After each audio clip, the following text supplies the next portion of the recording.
আসসালামু আলাইকুম ওয়া রাহমাতুল্লাহি ওয়া বারাকাতুহু। যে যেখান থেকে ভিডিওটি দেখতেছেন সবাইকে জানাই মনের অন্তঃস্থল থেকে ভালোবাসা ও অভিনন্দন। হঠাৎ এই কি হুমকি দিলেন আপনার তাহিরি সাহেব ডক্টর ইউনূসকে, তুই পদত্যাগ কর, না হলে নেরি কুত্তার মতো রাস্তার ন্যাংটা পোলাপানের মতো তোর সাধারণ জনগণ গণপিটুনি দিবে। কেন বললেন হঠাৎ করে, যেখানে আমাদের বাংলাদেশের আপনার জামায়াত ইসলাম কিংবা আরো অনেক বড় বড় মৌলভী সাহেবরা এবং আলেমরা চুপ, সেখানে তাহিরি সাহেব কেন হঠাৎ করে আসলে এই ধরনের হংকার দিলেন? সেটি হচ্ছে দর্শক বন্ধুরা, আপনারা অনেকেই জানেন এই অন্তর্বর্তীকালে সরকার যিনি বসে আছে ডক্টর ইউনূস, তিনি আমাদের নবীজিকে নিয়ে একটি কটূক্তি করেন। আমি আসলে সেই প্রসঙ্গে কথা বলতে চাই না, আল্লাহ তুমি মাফ করো, আস্তাগফিরুল্লাহ বেলাই। এর থেকে লজ্জাজনক বিষয় আর কোনোদিন কিছু হবে না। শুধু এটাই না, আপনার জামায়াতে ইসলাম যেখানে আওয়ামী লীগ এবং বিএনপি যদি কিছু করে এক হাত বাস দিতে 1 সেকেন্ড দেরি করে না, সেখানে জামায়াতে ইসলাম এখন পর্যন্ত চুপ। মানে পুরো পজিটিভ এই অন্তর্বর্তীকালে সরকারের প্রতি। এখন এই সুদ খাওয়া তারা বলতেছে হালাল, মানে এটা হাদিয়া শুরু তারা মনে করেন বানাই নিছে। ভাই অ্যামেজিং ভাই, আপনি কল্পনা করতে পারেন মানে ধর্মটাকে তারা কোন জায়গায় নিয়ে গেছে? বুঝতে পারতেছেন আপনি? ধর্মের দুহাই দিয়ে তারা এই পর্যন্ত আসতেছে, ধর্মের দুহাই দিয়ে। আসল ইসলাম এদের ভিতরে নাই, সত্যি কথা বলতেছি ভাই। আজকে যদি এদের ভিতরে আসল ইসলাম থাকতো, আমি নিজেও এদের কথা বলতাম, কিন্তু আমি নিজেও ভোটটা এই ওদের কি দিতাম যদি কোরআন মোতাবেক তাদের এই ইসলাম যদি তাদের ভিতরে থাকতো। এখন আসুন আপনাদেরকে আমি 2টা ভিডিও দেখাই, তারপরে বাকি কথা বলি। ওই শেখ মুজিবুর রহমান 1971-এর পরে এই বাংলাদেশের অস্তিত্ব, এই বাংলাদেশের যে সার্বভৌমত্ব, সেটি নষ্ট করে দিয়েছিল। আচ্ছা শুনেন, ফার্স্টে কথা বলি সার্জিসকে নিয়ে। 1971 সালের পরে নাকি আপনার শেখ মুজিবুর রহমান এইটা করতে সেটা করছে। আসুন তাহলে একবার 1971 সালের শেখ মুজিবুর রহমানের একটা ভাষণ শুনে আসি। যেই ভাষণের আপনার কি বলে অনুপ্রেরণা পেয়ে লাখো লাখো যুবক, লাখো লাখো মা বোনেরা তাদের নিজের জীবনের ইজ্জতের বিনিময় বা নিজের ইজ্জতের দিকে তাকায় নাই। লাখো লাখো যুবক, টকবগে যুবক, তার শরীরের দিকে, তার যৌবনের দিকে না তাকিয়ে তিনি আপনার পাকিস্তানি হানাদার বাহিনীদের সামনে বুকটা এইভাবে পেতে দিয়েছে নিজের দেশের জন্য। কোন বক্তব্যের সাথে, কোন ভাষণের স্বার্থে? আসুন সেই ভাষণটা 1 মিনিট শুনে আসি। আমি ওনাকে এক কথা বলে দেবার চাই, আমি তাকে তা বলি নাই। টেলিফোনে আমার সঙ্গে তার কথা হয়, তাকে আমি বলেছিলাম, জনাব ইয়াহিয়া খান সাহেব, আপনি পাকিস্তানের প্রেসিডেন্ট, দেখে যান, ঢাকায় আসেন, কিভাবে আমার গরিবের উপরে, আমার বাংলার মানুষের অবুকের উপরে গুলি করা হয়েছে, কি করে আমার মায়ের কোল খালি করা হয়েছে, কি করে মানুষকে হত্যা করা হয়েছে। আপনি আসুন, দেখুন, বিচার করুন, তারপরে আপনি ঠিক করুন। আমি এই কথা বলেছিলাম। হঠাৎ আমার সঙ্গে পরামর্শ না করে বা আমাদের সঙ্গে আলোচনা না করে 5 ঘন্টা গোপনে বৈঠক করে যে বক্তৃতা তিনি করেছেন এবং যে বক্তৃতা করে অ্যাসেম্বলি করেছেন, সমস্ত দোষ তিনি আমার উপরে দিয়েছেন, বাংলার মানুষের উপরে দিয়েছেন।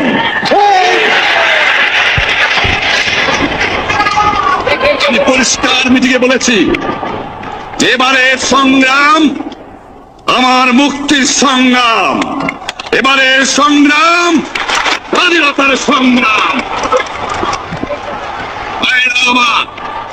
25 তারিখে অ্যাসেম্বলি কল করেছে, রক্তের দাগ শুকায় নাই।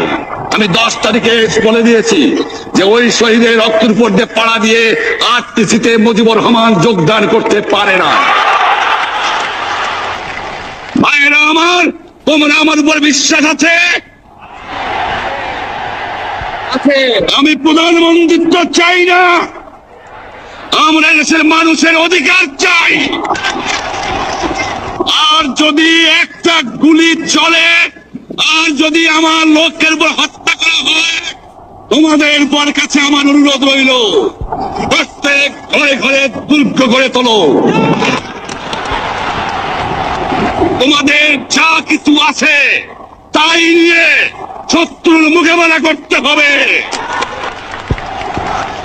এবং জীবনের তরে রাস্তাঘাট যা যা আছে সবকিছু আমি যদি হুকুম দেবার নাও পারি, তোমরা বন্ধ করে দেবে। আচ্ছা শুনে না, শুনতে হবে না, শুনলেনই তো। এই ভাষণের অনুপ্রেরণা পেয়ে লাখো লাখো যুবক তার জীবন এবং তার আপনার জানটা মনে করেন কুরবান করে দিচ্ছে নিজের দেশের জন্য। এই স্বাধীনতাকে তারা অস্বীকার করে। আরে ভাই শুধু এটাই না, শুধু এটাই না, এই আপনার 1971 সালকে তারা আপনার বর্জন করে এই 2024কে তারা মনে করেন নতুন স্বাধীনতা পুরা ঘোষণা করেই দিছে, পুরা সিল মেরে দিছে। দেখেন একটা ছবি দেখেন, দেখলেন তো? কি বলবেন আপনি? ভাষা আছে? ভাষা নাই। তো আমার প্রশ্ন হচ্ছে, সার্জিস যেভাবে মানে কুকুরের মতো চিৎকার করে কথা বলে, আরে ভাই তোমার সামনে মাইক আছে, আস্তে কথা বলো, হ্যাঁ আস্তে আস্তে কথা বলো, এভাবে চিৎকার চেঁচামেচি করার কি আছে? হ্যাঁ, তুমি কি শেখ মুজিবুর রহমানের প্রশংসা করো নাই? করছো কিনা? আমি এটা বলতেছি না যে শেখ মুজিবুরকে নিয়ে আপনার সমালোচনা করা যাবে না, সবাই সমালোচনার যোগ্য, সবাইকে নিয়ে এত সমালোচনা করতে হবে, কিন্তু সমালোচনা এক জিনিস, অপমান করা হচ্ছে আরেক জিনিস। শেখ মুজিবুর রহমানের মতো আপনার নায়ক বাংলাদেশে আর দ্বিতীয় ব্যক্তি জন্ম নিবে কিনা সেটা সন্দেহ আছে ভাই, নিবে না ভাই। কারণ সবার ভিতরেই হাইব্রিড মনে করেন ঢুকে গেছে, প্রকৃত যে দেশপ্রেম সেটা কারো ভিতরে নাই বর্তমান বাংলাদেশে। আপনি যা কথা বলো না কেন ভাই, আমি শেখ হাসিনাকে পছন্দ করি না, কিন্তু আমি শেখ মুজিবুর রহমানকে অনেক ভালোবাসি ভাই। তার যে ব্যক্তিত্ব, তার যে ভাষণের যে আপনার মানে এইটা আমার খুব ভালো লাগে ভাই, আমি অনেক পছন্দ করি তাকে একজন লিডার হিসাবে, মানে বাংলাদেশের নায়ক হিসাবে। শেখ মুজিবুর রহমান আওয়ামী লীগের একার সম্পত্তি না, কেমন? শেখ মুজিবুর রহমান হচ্ছে বাঙালির সবার, আওয়ামী লীগের বাপদাদার সম্পত্তি শেখ মুজিবুর রহমান নয়, বুঝতে পারছেন? আরে সার্জিস, এই ভাষণ যদি তিনি না দিত তাহলে আজকে আপনার হানাদার বাহিনীদের সামনেই হানাদারদের ভোটের পাড়ার খেয়েই আমাদের বাঁচতে হতো, বুঝতে পারছেন?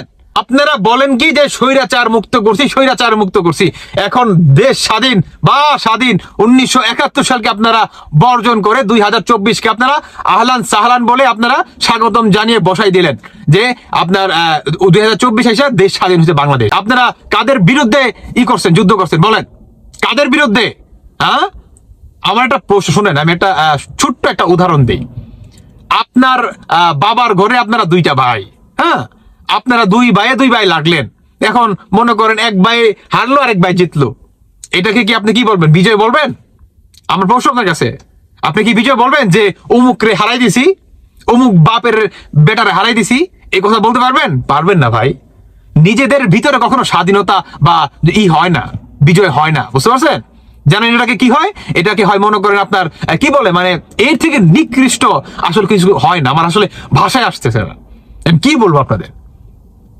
আর সার্জিস বলে যে শেখ মুজিবুর রহমান কি এইটা সেইটা, আরে এদের আসলে টাকা লোপ হয়ে গেছে, বুঝতে পারছেন?